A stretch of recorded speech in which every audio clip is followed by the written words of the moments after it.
Kandidati për deputet Klevis Kaso takohet me profesorin Bardosh Gaçen, o cilat ishin porositë e profesorit për Klevisin. Kandidati për deputet I Partisë Socialiste për Vlorën Klevis Kaso ka zhvilluar një takim të veçantë me profesor Bardosh Gaçen, autorin e fjalorit enciklopedik të Vlorës, një botim I jashtëzakonshëm që përmbledh historinë, kulturën dhe traditat e kësaj zone të rëndësishme shqiptare. Ky libër monumental, që ka një volum prej 1200 faqesh, është një udhëzues I vërtet për çdo të interesuar për historinë Vlorës, duke përfshirë çdo pjesë të saj, që nga Novosela dhe Sheparoi deri tek Selenica dhe Sevasteri, duke përmbledhur me detaje të papara, ndodhit dhe ngjarjet historike që kanë formuar këtë trev të shenjtë shqiptare. Në këtë botim të rrallë, autorit I është kushtuar një vëmendje e jashtëzakonshme për të pasqyruar jo vetëm zhvillimin e qytetit të Vlorës dhe fshatrave të tij, por edhe kontributet e njerëzve të këtij rajoni në momente kyç të historisë së Shqipërisë. Libri është një testament I kujdesit maksimal dhe I përgjegjshmërisë për të ruajtur traditat kulturore, zakonore dhe historike të Vlorës, të cilat kanë kontribuar në formimin e identitetit kombëtar shqiptar. Një pjesë e rëndësishme e këtij libri është pasqyrimi I luftrave dhe përpjekjeve të Vlorës për lirinë dhe pavarësinë e Shqipërisë, si dhe ruajtjen dhe zhvillimin e marrëdhënieve me vendet shqinje. Ky është një dokument historik I çmuar që ndihmon për të kuptuar më thellë situatat dhe ngjarjet që kanë ndikuar në zhvillimin e vendit dhe shoqërisë shqiptare. Gjatë takimit, profesor Bardosh Gaçe ka ndarë me Klevis Kason disa aspekte të rëndësishme të këtij botimi dhe ka folur për rëndësinë e ruajtjes së trashëgimisë kulturore të Vlorës. Për më tepër, profesori ka komentuar figurat e shquara të kësaj zone,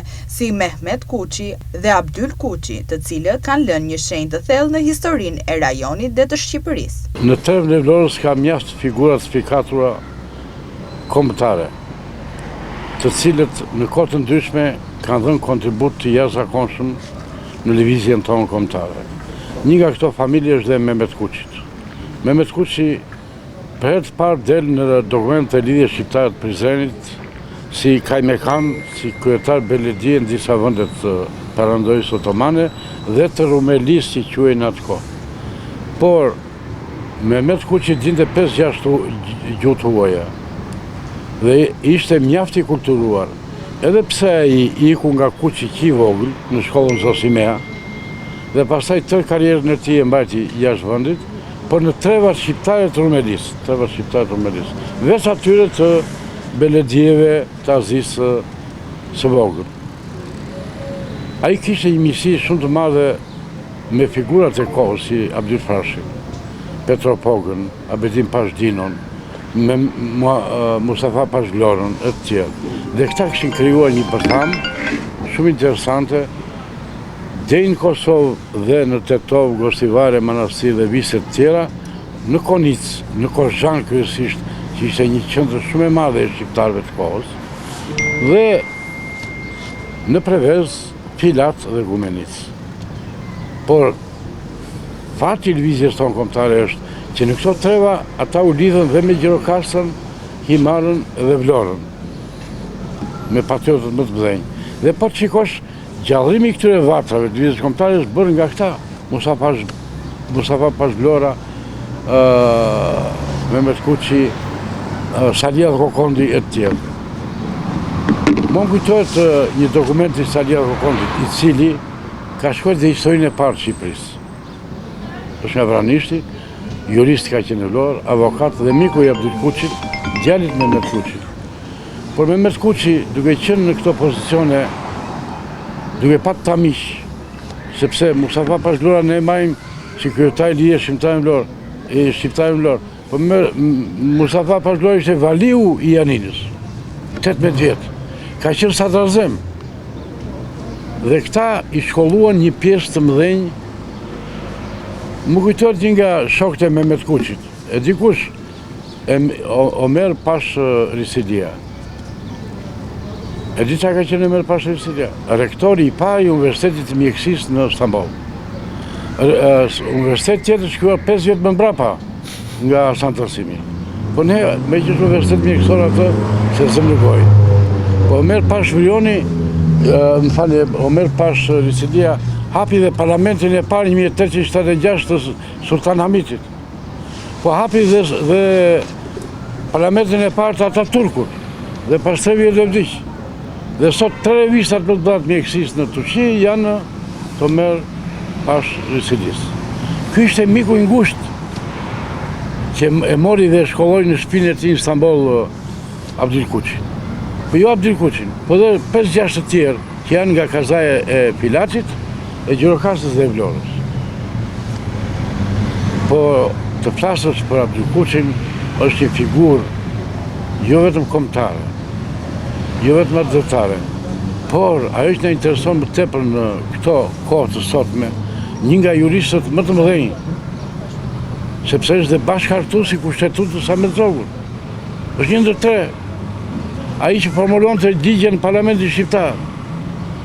Por nga ana tjetër, ai krijoi dhe gazetën Fjalë e Lirë në Vlorë. U bë dhe deputet në Parlamentin Shqiptar. Ky djalë i thjesht nga Peshkupia e Vlorës, me origjinë nga Kuçi, arriti në këto maja, saqë Justin Godardi i dërgoi 2 librat e tij me shnime. Herberti i dërgonte letra nga Anglia. Herberti është figura më e madhe për ne shqiptarët dhe ne se njohim që erdhi 3 herë në Vlorë dhe firmosi bashkë me Robert Cecilin që Shqipëria të pranojë në Ligjin e Kombeve. Në këtë aspekt do të themi që ai bëri dhe një gjë të mirë. Në shtëpinë e tij në Peshqi hapi shkollën e parë shqipe. Me 23 nxënës. Unë shikoj ato borderot atëherë, juristi i prefekturës së Vlorës, Abdul Kuçi, firmos. Ka pak marrëdhënie me shumë figura të mëdha, me Nolin, përgojë përgjithshëm Nolin. Dhe Noli i ka dërguar letra nga Amerika. Bashkë me Koçe Krezin, bashkë me Fajkonicën dhe bashkë me Milo Duçi. Që ka qenë në Egjipt ka qenë një figurë emblematike e televizionit kombëtar.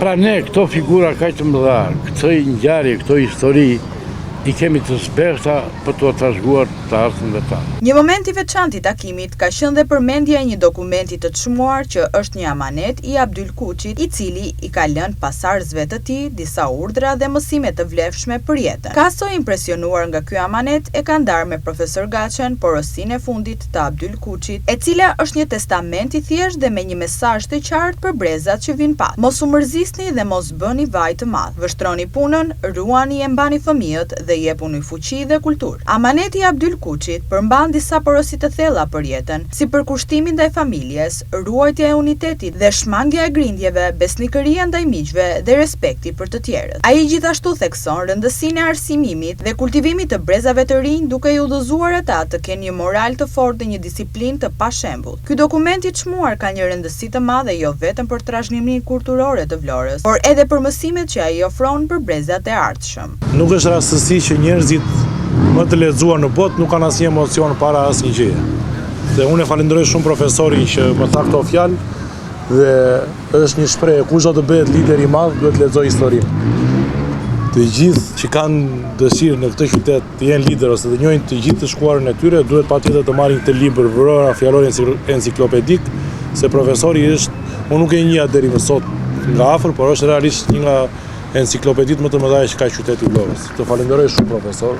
Dhe nuk kam fjalë, domethënë që nga ky moment ky libër është një nga pasuritë mia më të mëdha që kam. Ky takim mes kandidatit Klevis Kaso dhe profesor Bardosh Gaçes kishte një ndikim të thellë në ndërgjegjësimin e kandidatit për deputet, duke i dhënë një kuptim të qartë mbi pritshmëritë e vlonjatëve. Gjatë diskutimeve, Kaso u njoh me vlerat e pazëvendësueshme që ka kjo trev, si kontributi për atë dashuria për Shqipërinë dhe ruajtja e traditave të trashëguara brez pas brezi. Profesor Gaçe i ka përcjell mesazhin se si duhet të reflektohen këto vlera në veprimet dhe angazhimet e tij të ardhshme, duke i shpjeguar se çdo hap i tij si përfaqësues i Vlorës duhet të mbajë parasysh një përgjegjësi të madhe për të ndihmuar në zhvillimin e komunitetit dhe për të nderuar trashëgiminë e pasur historike dhe kulturore të këtij rajoni.